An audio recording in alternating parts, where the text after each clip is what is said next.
Ďakujem. Ďakujem vám všetkým. Na počiatku bolo slovo, energia, myšlienka a potom prišlo vedomie a hmota. A z hmoty vzišli geniálne nápady, objavy, ktoré povznášali ľudstvo do výšin k nebesám. Sokrates, Platón, Aristoteles, Buddha, Krišna, Kristus, Mohamed, Galileo. A na pleciach týchto velikánov rástli iní, aby mohla vzniknúť napríklad renesancia a humanizmus.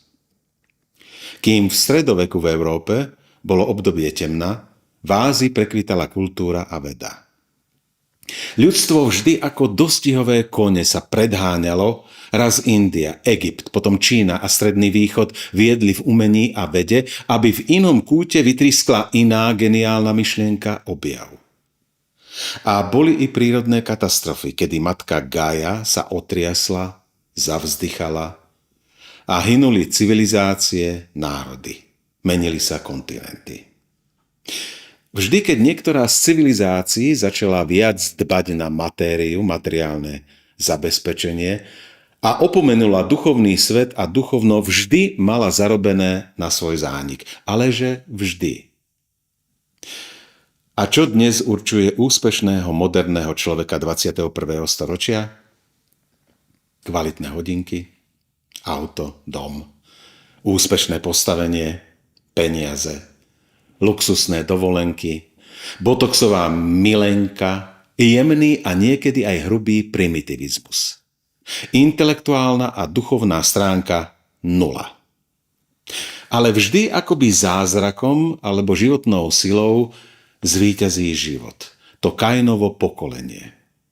Mimochodom, ten múr, do ktorého narazíme, je už neodvratne blízko.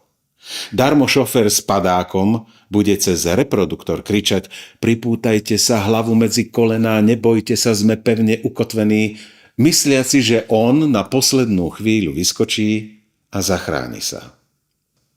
Omyl. Pretože to nie je lietadlo, ale autobus. A ďalšia vec, milí cestujúci, oni vám ustavične klamú a podvádzajú. Neveríte? Srbsko, Irak, Afganistan, Líbia, COVID, testovanie, S-300, stíhačky, migranti. Samé klamstvá. Do 89.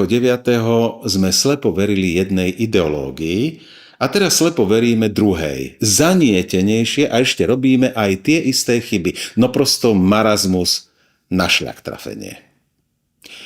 Tak, milí spolucestujúci, budíček. A vymente šoféra, kým to ešte ide, lebo o chvíľu sa stretnete s múrom z očí v oči. A koho to bude chyba?